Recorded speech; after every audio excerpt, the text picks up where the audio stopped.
Lindsey Graham stood at the podium in Charleston, South Carolina, his home state crowd cheering wildly. Donald Trump sat just 20 feet away on the VIP platform, expecting his loyal ally to deliver another glowing endorsement. What Graham said next left Trump's jaw hanging open and sent shockwaves through the entire Republican establishment. In front of 5,000 screaming supporters, Graham delivered the most brutal political betrayal in modern American history. The Charleston Coliseum was packed to capacity, with overflow crowds watching on giant screens in the parking lot. This was supposed to be Trump's triumphant return to South Carolina, the state that had launched his presidential campaigns in both 2016 and 2020.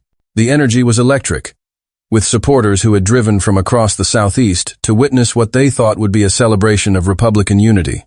Graham had arrived at the venue earlier that afternoon, surrounded by his usual security detail but noticeably without his typical entourage of advisors and staff members. Those who saw him backstage later described him as unusually quiet and focused, declining the usual pre-event small talk that characterized most political gatherings. Something was clearly weighing heavily on his mind. The moment was captured on live television, broadcast to millions of Americans who couldn't believe what they were witnessing. Trump's face went from confident smile to complete shock in seconds. The crowd fell silent. Even Graham's own staff looked stunned. This wasn't just a disagreement between allies. This was a complete destruction of a friendship that had shaped Republican politics for nearly a decade. Security personnel in the arena immediately went on high alert, sensing the electric tension that was building between the two men. Camera operators zoomed in closer, capturing every micro-expression, every slight movement that would later be analyzed frame by political experts. The energy in the room shifted from celebration to anticipation of something unprecedented about to unfold. Background whispers could be heard as audience members tried to process what they were witnessing. Some pulled out their phones instinctively, knowing they were about to witness history. Others sat frozen, unsure whether they should cheer, boo, or simply watch in stunned silence as two of the most powerful men in Republican politics faced off in real time. The lighting in the arena seemed to intensify the drama, casting long shadows across the stage as the two men prepared for what would become one of the most memorable political confrontations in American history. Television producers scrambled to adjust camera angles, sensing that they were capturing something that would be replayed for decades to come. Before we dive into exactly what Graham said that left everyone speechless, make sure to hit that subscribe button and ring the notification bell so you don't miss any of the explosive political drama we cover here. Trust me, you won't want to miss what's coming next in this incredible story.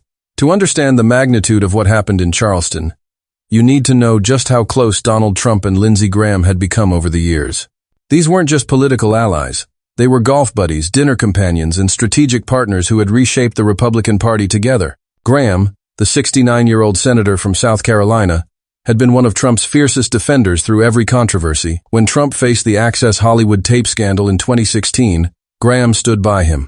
During the Mueller investigation, Graham used his position as Judiciary Committee chairman to shield Trump from Democratic attacks.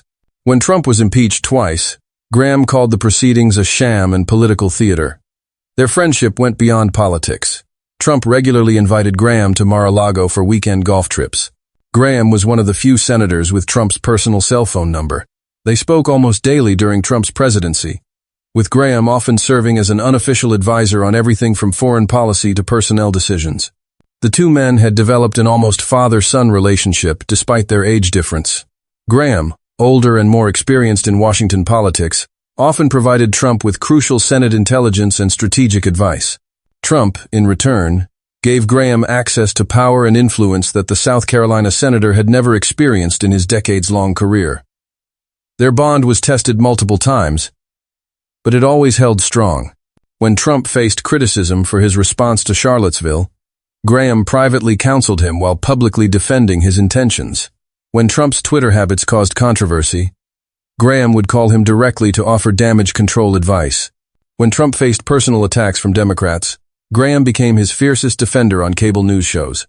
Graham had become Trump's translator to the traditional Republican establishment, explaining Trump's unconventional approach to skeptical senators and helping bridge the gap between Trump's populist style and Washington's institutional expectations.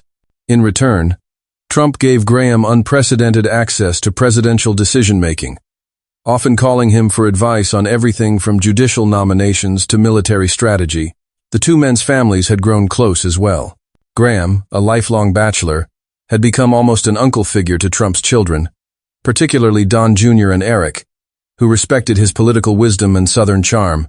Trump, in turn, had embraced Graham's extended family of political allies and longtime friends from South Carolina. Their shared love of golf had cemented their personal relationship. Nearly every weekend during Trump's presidency, if both men were available, they could be found on the links at Mar-a-Lago or Trump's other properties, discussing everything from foreign policy to Republican fundraising strategy, while enjoying the Florida sunshine. But something had been building beneath the surface. Sources close to both men revealed that tensions had been growing for months. Trump's continued focus on the 2020 election results had begun to wear on Graham, who was facing his own tough re-election battle in South Carolina.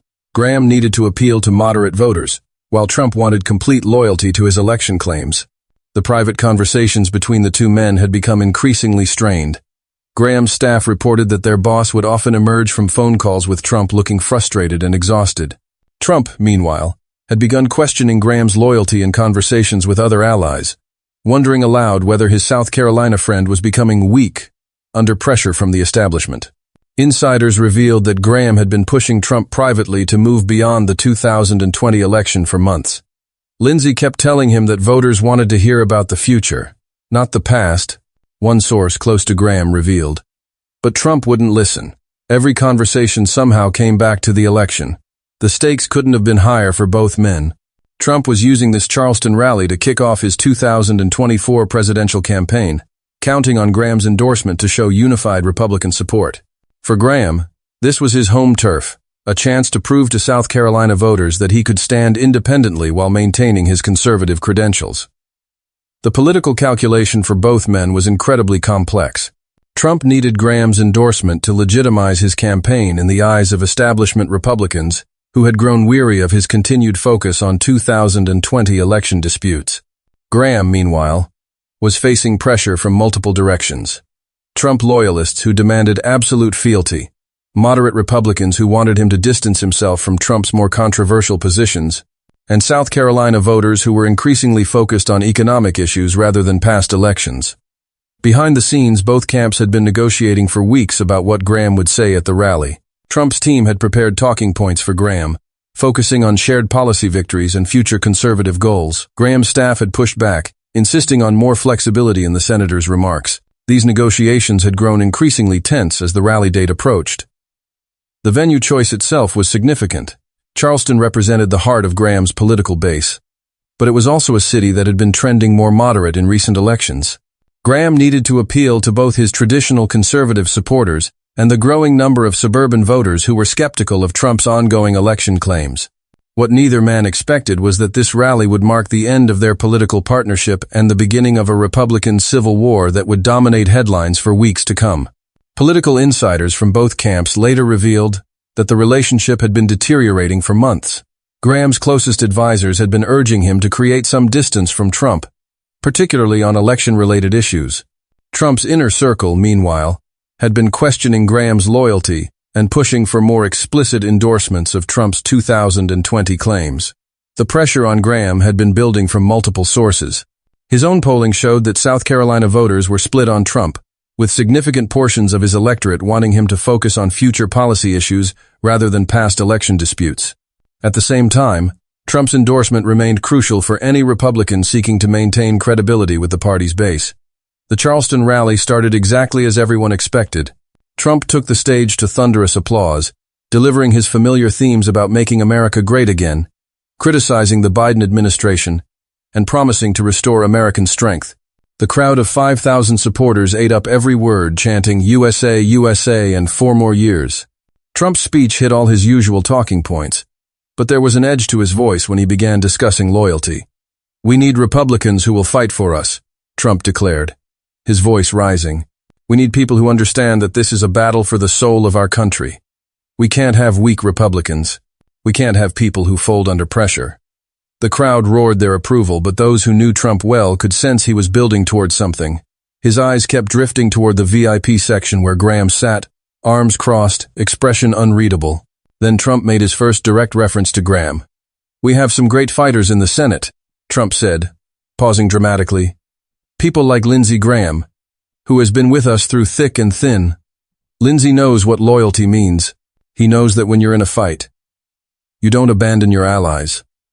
The crowd cheered, expecting Graham to stand and wave.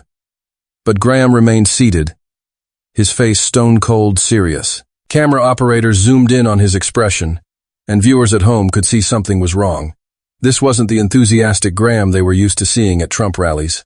In the VIP section, other Republican officials began to notice Graham's unusual demeanor.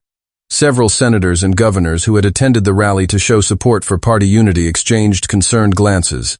They could sense that something was about to go very wrong, but none of them were prepared for the magnitude of what was coming. Trump's own advisors, positioned just off stage, began whispering urgently among themselves. They knew their candidate well enough to recognize the signs that he was about to go off script, and they could see that Graham's lack of response was irritating him. Several tried to signal to Trump to move on to other topics, but he was focused entirely on Graham now. Trump continued, his tone becoming more pointed. Lindsey has been a great friend to this movement. He's fought the fake news media, he's stood up to the radical left. And I know he'll continue to fight for the American people and for the truth about what happened in 2020. That last line hung in the air like a challenge. Everyone in the arena knew Trump was referring to his claims about the 2020 election being stolen. Graham had supported Trump's legal challenges initially, but as the months passed, he had grown increasingly uncomfortable with the ongoing focus on election disputes. The media personnel covering the event immediately recognized the significance of the moment. Veteran political reporters who had covered dozens of rallies began texting their editors, sensing that they were witnessing something unprecedented. The tension between Trump and Graham was palpable, and experienced journalists knew that unscripted political drama was about to unfold. Social media was already beginning to buzz with observations about Graham's unusual behavior. Political commentators on Twitter began speculating about what was happening, with some noting that Graham looked uncomfortable or conflicted in ways they had never seen before at Trump events. The tension became palpable when Trump gestured directly toward Graham. "Lindsey, why don't you come up here and tell these wonderful people about our fight for election integrity?" Trump said, his voice carrying a clear expectation that Graham would comply. For a moment, everything was silent. Graham looked up at Trump, then out at the crowd. Camera phones were already recording, sensing that something dramatic was about to unfold. Graham's staff could be seen whispering urgently among themselves, clearly unprepared for this moment. Slowly, Graham stood up. The crowd erupted in cheers, expecting him to deliver a rousing endorsement of Trump's agenda. Graham walked toward the podium with deliberate steps, his expression giving away nothing. Trump stepped aside with a confident smile, clearly expecting his loyal ally to deliver exactly what he wanted to hear. Graham reached the microphone and looked out at the crowd. The arena fell completely silent, 5,000 people hanging on his every word. Television cameras captured the intensity of the moment. This was live, unscripted political drama at its most raw and powerful. You could see the conflict playing out on Graham's face. Years of loyalty battling against months of growing frustration. The weight of representing South Carolina, fighting against the pressure of maintaining a friendship. This was a man at a crossroads, and everyone in the arena could sense that whatever happened next would change everything. Trump's advisors in the VIP section looked panicked. They knew their candidate well enough to recognize when he was about to lose control, and they could see the anger building in his eyes as he watched Graham prepare to speak. Some tried to signal to Trump that he should intervene, but it was too late. Graham had the microphone and the spotlight. What happened next would be replayed on news channels for weeks and fundamentally alter the trajectory of Republican politics. Graham gripped the microphone and looked directly into the crowd. His first words were measured, careful. "Thank you all for being here tonight," he began, his South Carolina drawl filling the arena. "I love this state. I love the people of South Carolina, and that's exactly why I need to say what I'm about to say." The crowd was still cheering, not yet realizing what was coming. Trump stood behind Graham, arms crossed, expecting the usual praise and endorsement. But Graham's next words changed everything. "For years, I've stood with President Trump because I believed in his agenda for America." Graham continued, his voice growing stronger. "I supported his policies on taxes, on immigration, on rebuilding our military. I fought for him when the media attacked him unfairly. I defended him when the left tried to destroy his presidency." The crowd was nodding along, still expecting this to build toward a strong endorsement. But Graham's tone began to shift. "But leadership isn't just about policies," Graham said, his voice cutting through the arena. "Leadership is about character. Leadership is about putting the country before yourself. Leadership is about knowing when to move forward instead of looking backward. A murmur rippled through the crowd. People began to sense that something was different about this speech. Trump's expression behind Graham started to change from confident to concerned. Graham turned slightly, making direct eye contact with Trump for the first time. "Donald, you and I have been friends for years. We've fought together, we've won together. But friendship means telling the truth, even when it's hard to hear." The arena was now completely silent. You could hear a pin drop as 5,000 people realized they were witnessing something unprecedented. "The 2020 election is over," Graham declared, his voice echoing through the stunned arena. "Joe Biden won. It's time to accept that reality and move forward. I cannot and will not continue to support claims that have been investigated, litigated, and proven false in court after court." The crowd erupted in confused shouts. Some people started booing. Others looked around in shock, trying to process what they were hearing. Trump's face went completely white, then red with anger. He stepped forward as if to interrupt, but Graham held up his hand and continued. "I love Donald Trump, the man, but I love America more," Graham said, his voice rising above the crowd noise. "And America needs leaders who tell the truth, not leaders who keep fighting battles that are already over." The booing was getting louder now, mixed with shouts of anger and confusion. Graham's own supporters looked devastated. This was their senator, their home state hero, apparently betraying everything they believed in. But Graham wasn't finished. He pulled out a folded piece of paper from his jacket pocket. "I have here the official results from the South Carolina Secretary of State," he announced. "Donald Trump won South Carolina by 12 points in 2020, but he lost the national election by over 7 million votes. These are facts, not opinions." Trump finally found his voice and stepped toward the microphone. "Lindsey, what are you doing?" he said, his voice picked up by the mic and broadcast to the entire arena. "This isn't what we discussed. This isn't why you're here." Graham turned to face Trump directly, and the entire crowd could hear their exchange. "No, Donald, this is exactly why I'm here. Someone needs to tell you the truth. Someone needs to tell these people the truth." The arena was in complete chaos now. People were shouting. Some were leaving. Others were pulling out their phones to record this historic confrontation. Trump's security detail looked nervous, unsure whether to intervene in what was clearly a personal and political meltdown. "I will not be part of the big lie anymore," Graham said, turning back to the crowd. "I will not ask the people of South Carolina to believe something that isn't true just because it's politically convenient." Trump grabbed his own microphone from a nearby stand. "Lindsey has lost his mind," Trump declared, his voice shaking with anger. "He's been compromised by the establishment. This is exactly the kind of betrayal that's destroying our party." The two men now stood face to face at the podium, both with microphones, having what amounted to a public argument in front of 0 people and live television cameras. It was unprecedented in American political history. The arena's acoustics amplified every word, every pause, every breath between the two men. The production crew scrambled to adjust audio levels, unsure whether to cut away or continue broadcasting what was clearly an unplanned and explosive political moment. Network executives in control rooms across the country made split-second decisions to continue live coverage, recognizing the historic nature of what was unfolding. Secret Service agents positioned around the arena began moving closer to the stage, not because of any physical threat, but because the situation had become so unpredictable that security protocols demanded increased vigilance. The tension was so thick that even experienced security professionals, who had seen countless political events, found themselves on edge. In the audience, people were pulling out their phones en masse, creating a sea of recording devices all pointed toward the stage. Social media platforms were about to be flooded with multiple angles of the same historic confrontation, ensuring that every word, every gesture, every facial expression would be preserved and analyzed for years to come. "I haven't been compromised by anyone," Graham shot back. "I've been freed by the truth. And the truth is that this obsession with 2020 is killing our party and dividing our country." The crowd's reaction split the arena almost perfectly down the middle. The left side, where many of Graham's longtime South Carolina supporters were seated, erupted in applause.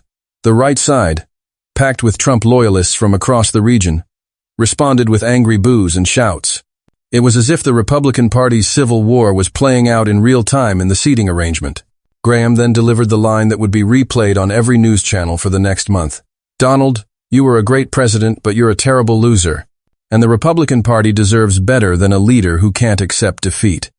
The words hit Trump like a physical blow. His face cycled through emotions, shock, hurt, rage. In a matter of seconds, the crowd's reaction was unlike anything ever seen at a political rally. Some sections erupted in cheers, others in vicious booing. People were shouting at each other across the arena. Several fights broke out in the stands. Trump's security team finally stepped in, suggesting both men leave the stage. Local law enforcement, who had been prepared for typical crowd control issues, found themselves dealing with something completely unprecedented. Arguments between attendees escalated quickly, with some people trying to leave the arena while others pushed forward to get closer to the stage. The organized, celebratory atmosphere of a political rally had devolved into chaos, but the damage was done. In front of 5,000 people and millions watching on television, Lindsey Graham had publicly humiliated Donald Trump and declared their political partnership over. The footage would go viral within minutes, changing the Republican Party forever. As both men were escorted off stage by their respective security teams, the crowd remained in stunned disbelief. Many people were crying, some from anger, others from confusion about what they had just witnessed. The arena's energy was completely fractured, with different sections showing wildly different reactions to the confrontation. The aftermath in the arena was unlike anything security personnel had ever managed. Some attendees rushed toward the exits, desperate to escape the chaos and confusion. Others pushed forward, trying to get closer to where the confrontation had taken place, as if proximity to the stage would help them better understand what they had witnessed. Emergency medical teams were called in to assist several attendees who had suffered panic attacks during the confrontation. The emotional intensity of watching two beloved political figures destroy their relationship in real time had proven too much for some supporters to handle. Local news crews immediately began interviewing audience members, capturing raw reactions that would become part of the story's lasting impact. "I can't believe what I just saw," said one longtime Graham supporter. "These were friends. How did it come to this?" Another attendee, wearing a Trump 2024 hat, angrily declared, "Lindsey Graham just showed his true colors. He's been a snake all along."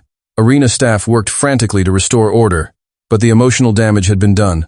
This was supposed to be a celebration of Republican unity, a triumphant launch of Trump's 2024 campaign. Instead, it had become a public divorce proceeding between two of the party's most prominent figures. The historic nature of the moment wasn't lost on anyone present. Political rallies simply don't end with public arguments between allies. The unscripted, emotional confrontation between two of the most powerful figures in Republican politics had created a moment that would be studied and debated for years to come. The immediate aftermath of the Charleston confrontation was unlike anything political observers had ever witnessed. As Graham and Trump left the stage separately, the arena remained in chaos for nearly an hour. Security had to escort several people out as arguments between Trump supporters and Graham supporters turned physical. Within minutes of the confrontation ending, social media exploded. The hashtag #GrahamBetraysMAGA started trending immediately, but so did #GrahamTellsTruth. The Republican Party was literally splitting in real time on Twitter and Facebook. Video clips of the confrontation were shared millions of times within the first hour. The moment when Graham said, "You're a terrible loser," became an instant meme with thousands of variations appearing across social media platforms. Cable news networks immediately went into breaking news mode, with panels of experts trying to analyze what they had just witnessed. Trump's response was swift and brutal. Within 2 hours of leaving the Charleston arena, Trump released a statement calling Graham a establishment Reno who has been bought and paid for by the Washington swamp. He accused Graham of betraying the 75 million Americans who voted for me, and promised that there will be consequences for this. Backstabbing.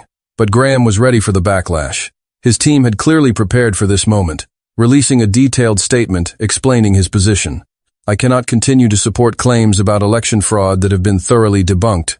Graham's statement read, "The people of South Carolina deserve a senator who tells them the truth, not one who tells them what they want to hear." The political establishment reacted with shock and calculation. Senate Minority Leader Mitch McConnell, who had been quietly critical of Trump's election claims, issued a carefully worded statement supporting Graham's commitment to facts and constitutional principles. Other Republican senators found themselves forced to choose sides in what was rapidly becoming a civil war. Within the party, Democratic leaders were quick to praise Graham's courage while also pointing out the irony. "Senator Graham has finally said what many Republicans have known all along," said Senate Majority Leader Chuck Schumer. The question is why it took him so long to find the courage to tell the truth. The media coverage was unprecedented. Every major news outlet led with the story. CNN called it the Republican Party's Civil War moment. Fox News struggled with how to cover the story, with different hosts taking dramatically different approaches. Tucker Carlson called Graham's actions a betrayal of conservative principles, while other Fox personalities praised his commitment to truth. The impact on both men's political futures became clear within days. Trump immediately began recruiting primary challengers to run against Graham in 2026, promising to campaign personally for anyone willing to take on the traitor from South Carolina. Several Trump-backed candidates announced their interest in challenging Graham, setting up what would likely be one of the most expensive and brutal Senate primaries in history. But Graham also found unexpected support. Moderate Republicans who had been silent during Trump's presidency began rallying to Graham's defense.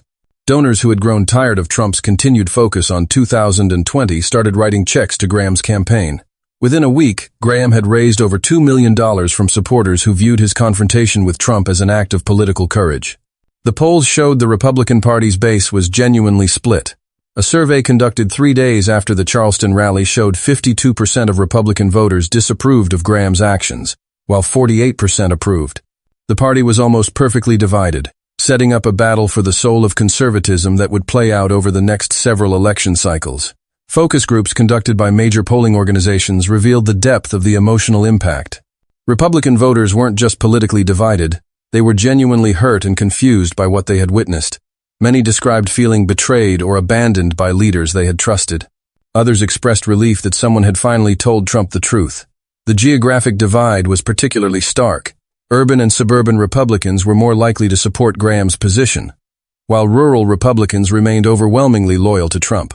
This created a new fault line within the party that would affect everything from congressional primaries to local party leadership elections. International media covered the story extensively, with European and Asian news outlets portraying the confrontation as evidence of American political instability. Allies and adversaries alike watched nervously as the Republican Party, one of America's two major political parties, seemed to tear itself apart on live television. Foreign policy experts noted that the public split between Trump and Graham could have serious implications for America's international relationships. Graham had been a key voice on foreign policy issues, and his break with Trump signaled potential changes in how Republicans would approach everything from defense spending to international alliances. The economic impact was also immediate and significant.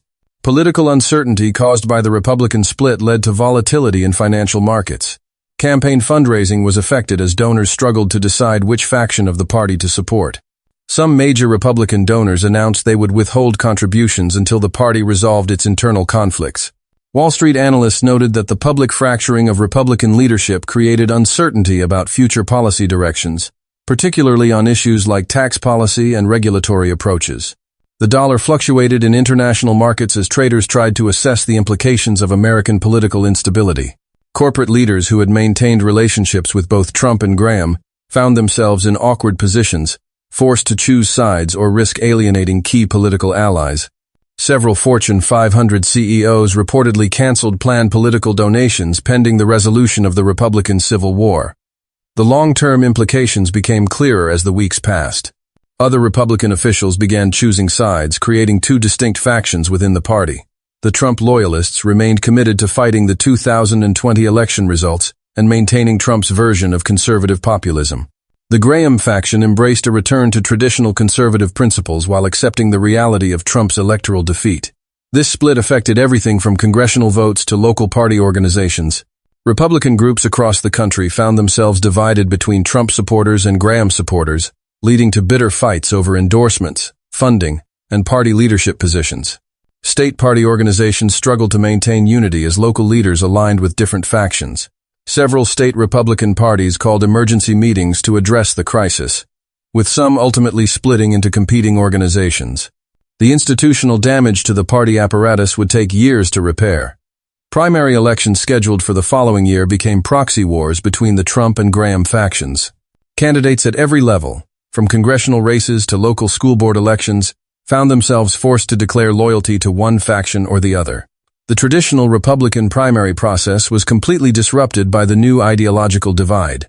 Campaign consultants and political strategists found their services in high demand as both factions sought to build infrastructure and messaging capabilities independent of the traditional party apparatus. The consulting class that had served unified Republican campaigns for decades was forced to choose sides, further institutionalizing the split. Perhaps most significantly, the confrontation changed how political courage was defined in American politics. Graham's willingness to confront Trump publicly, despite the obvious political costs, set a new standard for what it meant to put principle before party loyalty. Whether voters would reward or punish such behavior remained to be seen, but the Charleston moment had fundamentally altered the political landscape. The story also revealed the power of unscripted political moments in the social media age. Unlike carefully planned campaign events or scripted debates, the Graham-Trump confrontation was raw, emotional, and completely authentic. Viewers could see the genuine anger, hurt, and conviction on both men's faces. This authenticity made the moment far more powerful than any planned political speech could have been. As the dust settled from the Charleston rally, one thing became clear. American politics had witnessed a defining moment. The friendship between Trump and Graham was over. But more importantly, the Republican Party had been forced to confront fundamental questions about truth, loyalty, and the future of conservative politics in America. The confrontation would be studied by political scientists for decades to come as an example of how personal relationships, political principles, and public pressure can collide in unexpected ways. But for the millions of Americans who watched it happen live, it was simply one of the most dramatic moments in modern political history. A moment when two former allies became enemies in front of the entire nation. This incredible political drama shows us that in today's America, anything can happen at any moment. Alliances that seem unbreakable can shatter in seconds. Politicians who seem completely loyal can surprise everyone, including themselves, when forced to choose between friendship and principle. The Charleston confrontation became a defining moment not just for the Republican Party, but for American politics as a whole. It demonstrated the power of live, unscripted political moments in an age when everything seems carefully managed and focus grouped. The raw emotion and authentic conflict captured the nation's attention in a way that traditional campaign events simply couldn't match. Political scientists immediately began analyzing the confrontation as a case study in political courage, loyalty, and the price of speaking truth to power. Universities added the Charleston moment to their curriculum, using it to teach students about the complex dynamics of political relationships and the role of personal integrity in public service. The moment also highlighted the continuing evolution of political media. The instant viral spread of video clips, the real-time social media reaction, and the 24/7 news coverage showed how modern political events can have immediate and lasting global impact. The Graham-Trump confrontation became a template for how political drama unfolds in the digital age. Perhaps most importantly, the Charleston rally proved that in American politics, personal relationships still matter.